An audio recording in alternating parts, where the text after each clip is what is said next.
Hello, friends. Robert Bevan here, author of the Caverns and Creatures series of comedy, fantasy novels, and short stories.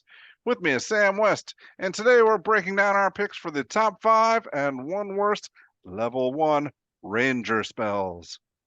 That's right. We have entered the realm of the half-caster. Indeed, it's a dark place. That's As much crap as we give rangers on this channel, um, I was okay with my picks for the spells on this list. I'm okay with Level 3 of the one. 5. Let's see. I feel pretty good about all 5 of mine. Nice. Much like other classes we talked about, there are some quick notes to mention about Druid or Rangers specifically. So Rangers unofficially got a second version printed in Tasha's Cauldron of Everything, where they replaced like half of their features, and they're like, but it's all optional. You don't have to play with the new Ranger stuff. We're just gonna print it because we know the first option was a mistake. Don't worry about it. I hate how they handled it. It was stupid and dumb, and Wizards should feel bad because it was a dumb and stupid decision. Anyway, That's the choice they should feel worst about. Yeah, Wizards has done nothing else wrong in their entire existence as a company, obviously. So they gave Rangers this new feature called Primeval Awareness at 3rd level that replaces, or is just a thing. Yeah, Primal Awareness, which replaces Primeval Awareness, which isn't at all confusing. That you can get instead. You get no. Okay, basically, you get bonus spells that you learn for free, and that speak with animal, beast, sense, speak with plants, locate creature, and commune with nature. Now, are most of those trash? Yes, but they're free, and free trash is still better than nothing.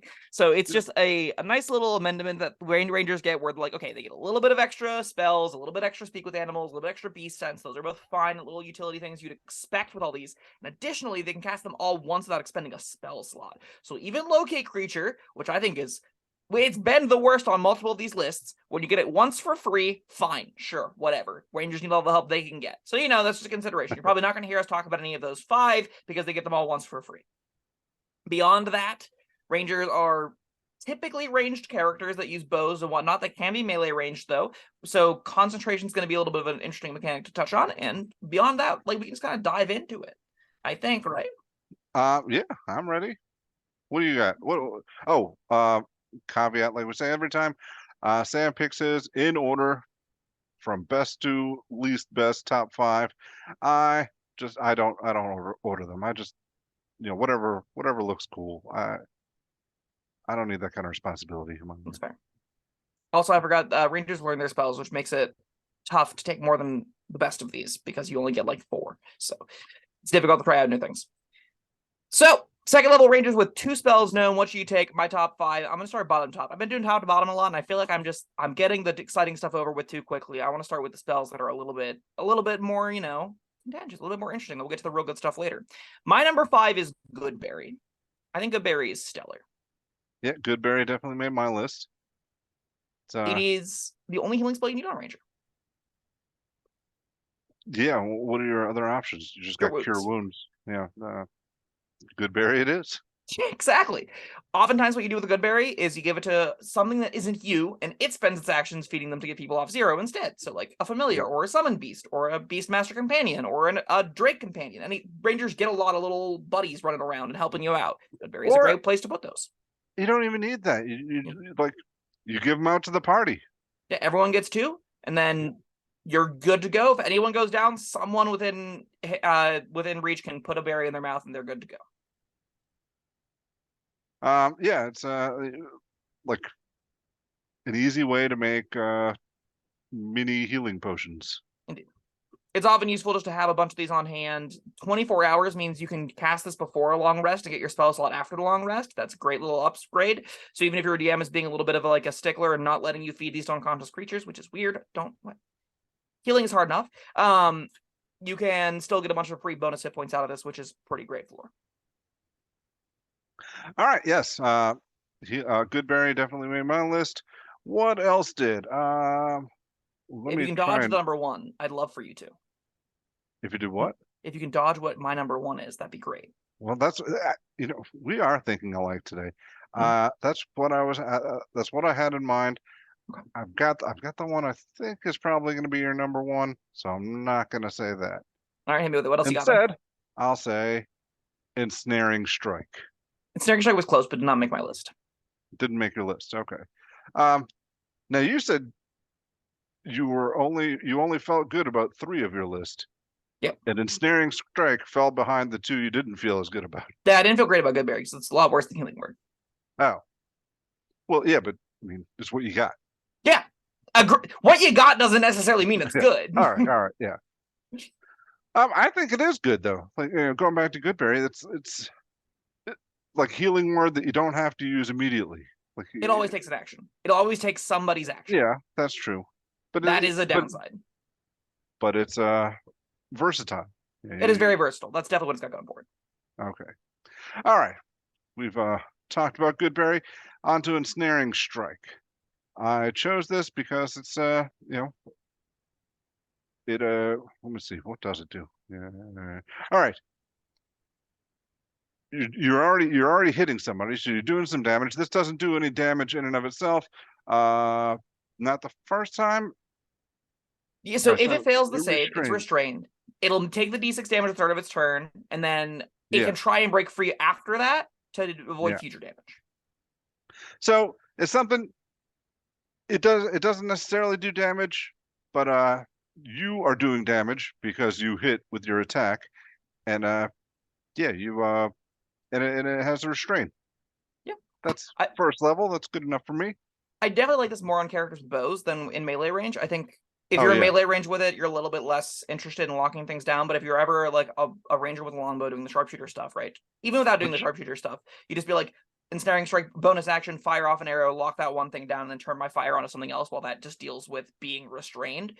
It's a pretty fine place to be. That's something else. Normally you want to attack something until it's dead, then move on to your next target. This gives you a little wiggle room with that. If you got something restrained, you can put, this lasts for a minute if you maintain your concentration and they keep failing their saves. You could be, that's free damage. It's the restrained condition. They're not going anywhere. You lock down everybody, and then the rest of your party goes and beats them to death one by one.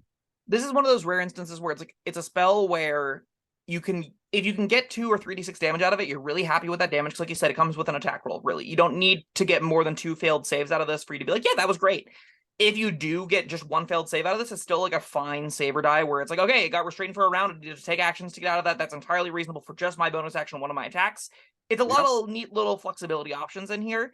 I still don't love that it takes your concentration. That's a really big issue for it, because if hypothetically you miss, and it's a lot better than the smites because you're not going to likely be in melee range when you're doing it, and you also don't have the smite alternative that paladins get that make a lot of those really terrible. The alternative is just a free smite that's normally better by just a lot.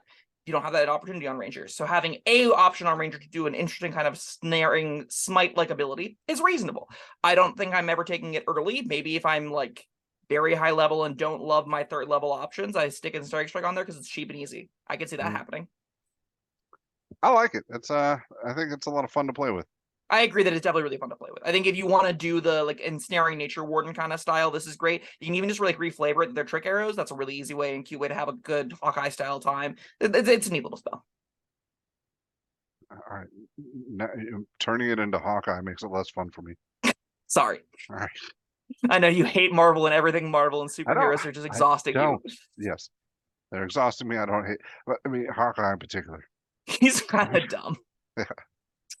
My number 4 is Hail of Thorns. I rate Hail of Thorns higher than I rate Ensnaring Strike, but it is relatively close. And I actually think I still put this on my sheet after Goodberry, so maybe Goodberry deserved this spot actually. But I think Hail of Thorns is a meaningful upside that takes it into like a different lane than a smite, where smites are, I do a ton of damage to one thing. This is a ranger version of area of effect damage to like, mostly the damage happens to one target, but also things around it are getting a d10. I think that's useful. I think there are a lot of rangers that I've played where I'm like, I really would like to be able to do a little bit extra damage this turn while still doing my attack pattern.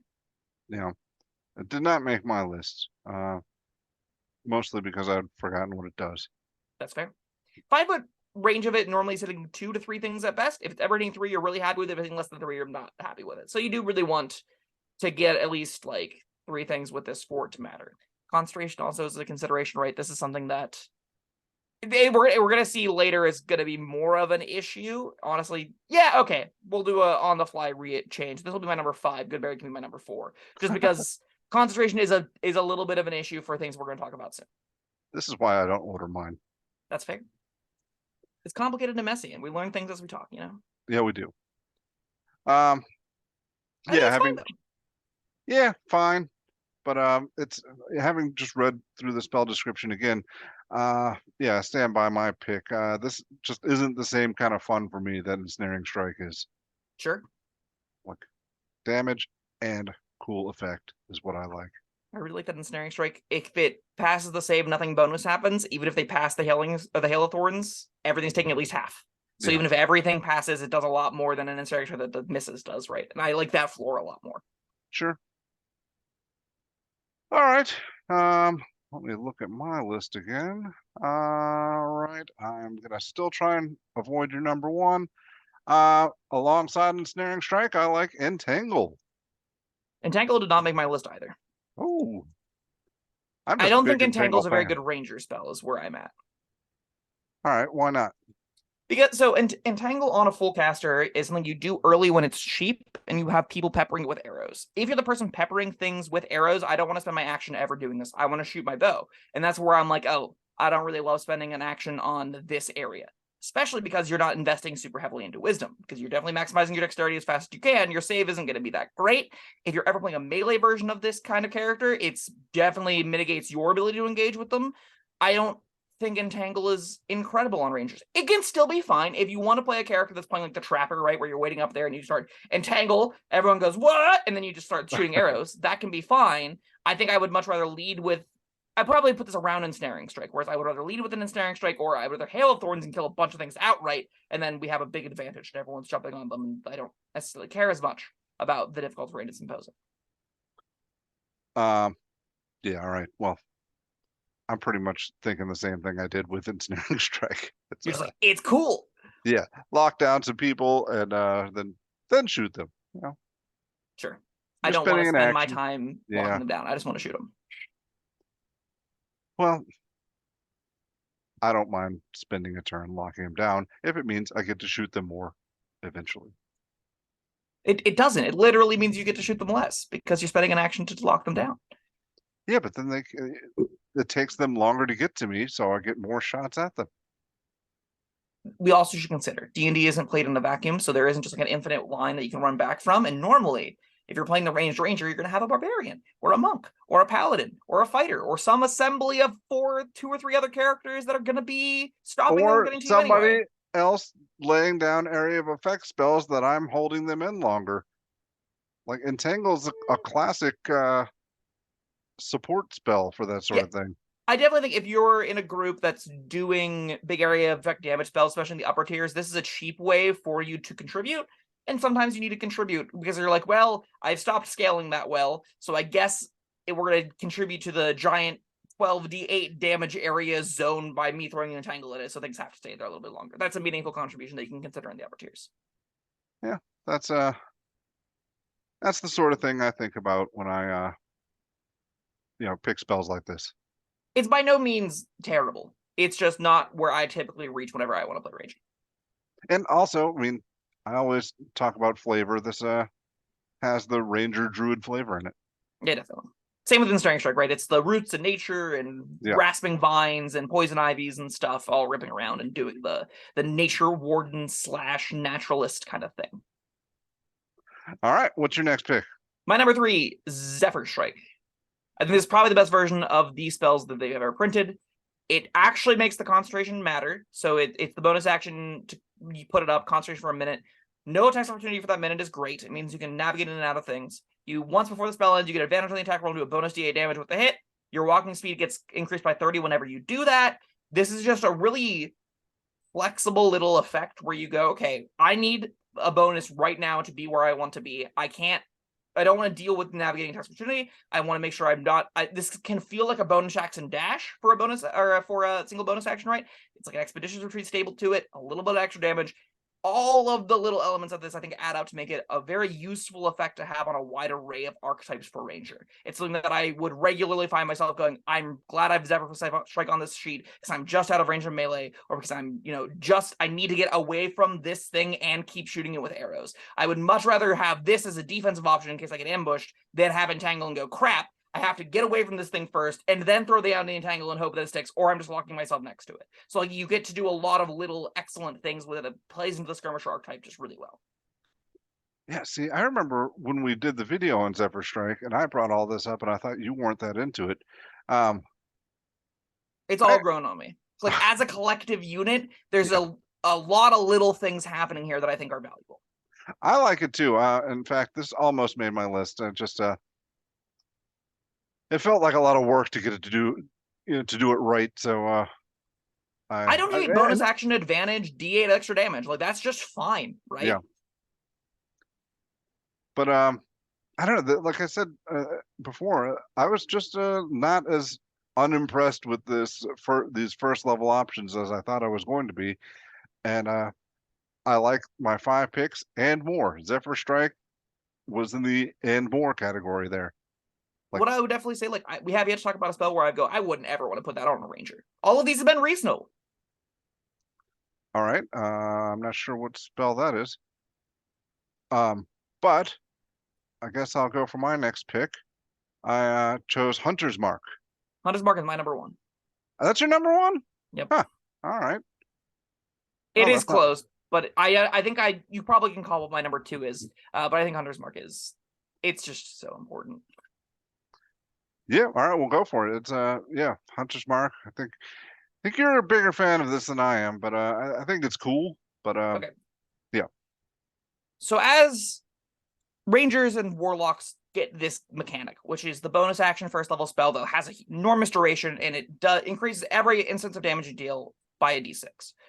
It's really important because you can move it around, and because as you're killing things, it's just a passive upgrade to your damage that scales throughout the game, right? So like no matter when you make 1 attack at first level, 2 attacks at 5th level, 3 attacks if you get features that give you 3 attacks, Hunter's Mark can always be a contributing factor to multiply its damage by the quantity of attacks you get, by the number of rounds you get, right? So you're going to be stacking up lots of damage with this if you can maintain concentrations on it, regardless of tier, which makes it very useful. Now, Rangers also got a feature that I really, really, really hate called Favored Foe that directly competes with this. This was one of the replacement abilities that launched. I'm so angry it launched in this way because it says you have to concentrate on this. It only lasts a minute.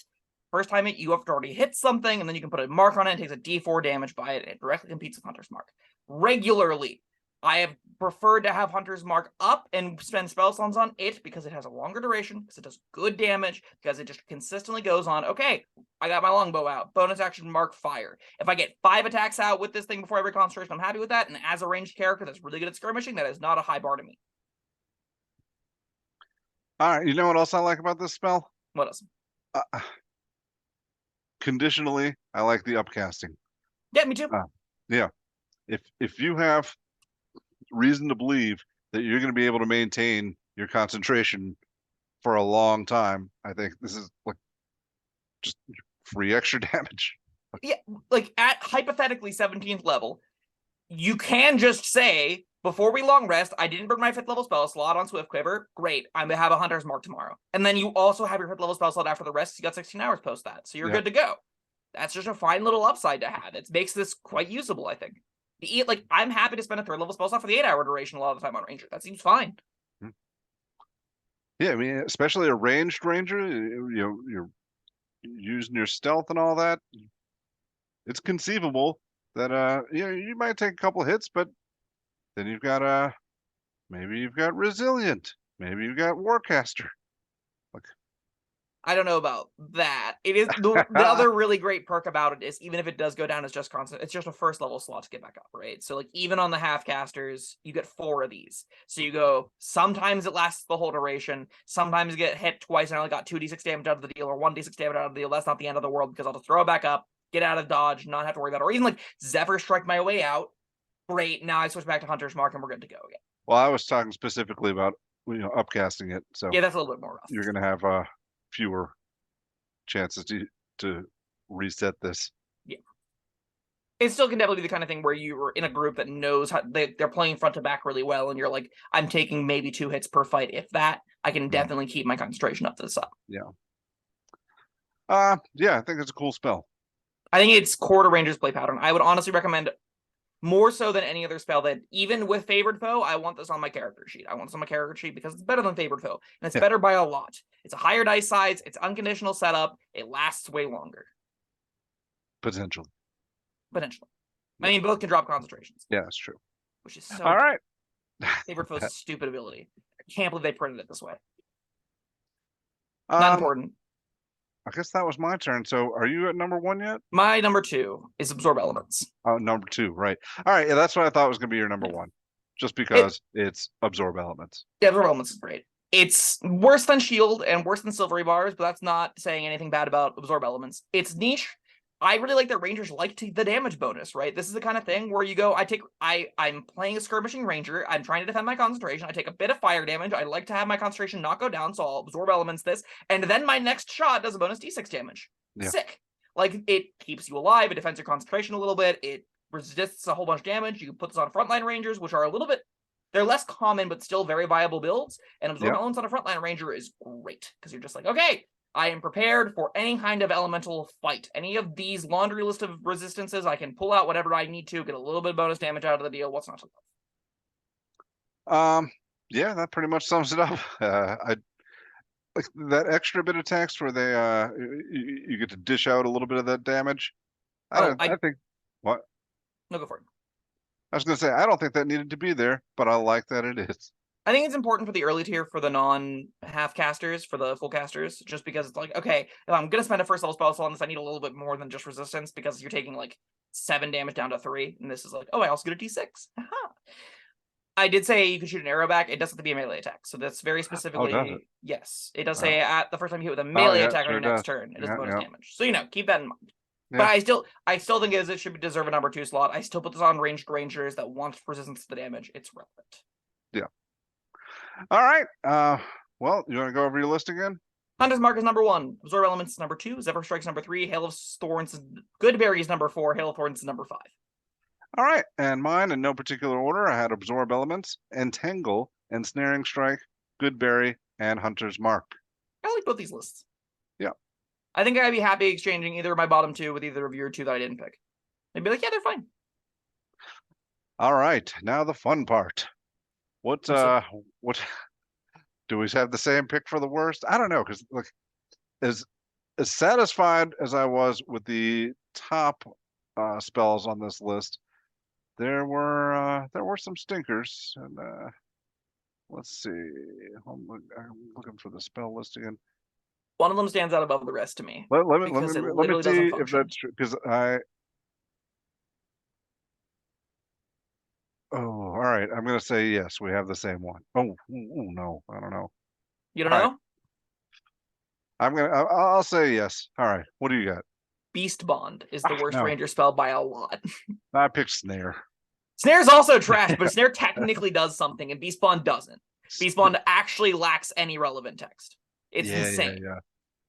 All right. Go ahead and rant about Beast Bond. Okay, so this got printed in the Elemental Evil Player Companion whenever they're like, oh man, Beastmaster Rangers are really going through it. We should throw them a bone and give them some new tool to help them perform better at the table. And that bone they threw them was Beast Bond, which says this spell fails if the beast's intelligence is 4 or higher. Very relevant, because the recent spell printed Summon Beast, that is a pillar of what Rangers can do nowadays. That beast is a 4 int. So this just doesn't work on them. Just full stop. That's okay. You didn't want this to work on them anyway. Because it also says, until the spell ends, the beast understands messages. You can telepathically communicate to it. While it's active, it gets advantage on attack rolls against any creature within 5 feet of you. And that is all. So if you're with a longbow and you say, go fetch, no text. This does nothing. This is telepathic communication for a concentration 10-minute action to use spell. If you are engaged in melee range, it takes concentration. And if it falls off, you're like, oh, bummer. That thing that probably already has pack tactics and had advantage attacking next to me anyway because it's a wolf. Or because it's, any of the features that give melee range attacks. Maybe it was dropping things prone because beasts are great at doing that. All of that happens anyway, but even if it didn't have that, now I'm going to lose concentration this anyway because I'm getting attacked by things because then 5 feet of me and I'm dropping concentration. This does nothing anyway. It's trash. It's unusable garbage. I can't believe they printed it in this state. I don't know. It could just say, well, Link is active. The beast has advantage on attack rolls, and I'd be like, this still isn't that great, but sure. But it restricted the range for no apparently good reason, and I hate it. Yeah, that's I can't argue with you. We've done this one. Yeah, go watch this video. This Go is a watch good the video. full video. It was fun. Yeah. Likewise, we've done a video for Snare, I Snare's believe, or did it just make the worst list on the worst spell on a different list? I think we talked about it. I don't know Yeah. if it made the list for both of us. It was probably one of those. Snare's also really bad. Kind No, of. but I'm Bad saying, did we moments. do a full video on Snare yet? I don't remember. We can link it in the comments possibly if we did. Oh yeah, we have. Oh, nice. Okay. Go watch that then too. Yeah. All right. Yeah. So you say at least this does something. It eats your rope. It does eat your rope. That is something it does. That's the only thing it does, because none of what this spell does, you as a ranger should not be able to do like by mundane means. Yeah, I will double down on this. This could just be how snares worked in the or the DMG, and I'd be like, yeah, that makes sense. There's no reason this needs to be magical. None whatsoever. Other than it consuming the rope, there's no reason for this to be magical. That's the only magical thing that it does. Like, we jump through so many hoops to be like, we have to facilitate complex things in short language, so we just shortcut it with rules. And this was like, we took this complex thing that we gave good rules for and then called it magic? Could have just called it, this is just shortcutting how it happens. It's also like, getting it to actually come to fruition and snare something is impossible? Close to? It's really, you put an obscuring pile of leaves down and you go, please walk on this space. Like, you just hope it runs in a straight line directly at you. Yeah, this seems uncastable. It's got a minute cast time. You can't even be like, snare. It's got to be like, I set it up. Yeah, snare's terrible. Awful. Yep. I stand by my pick. I stand by my pick. I will put snare on my sheet before I put beast spawn on my sheet, but don't worry, it's never happening in either case. No. All right. Well, I think this was a lot different than we had more different picks than I thought we would. But I think we both had valid lists for best and worst.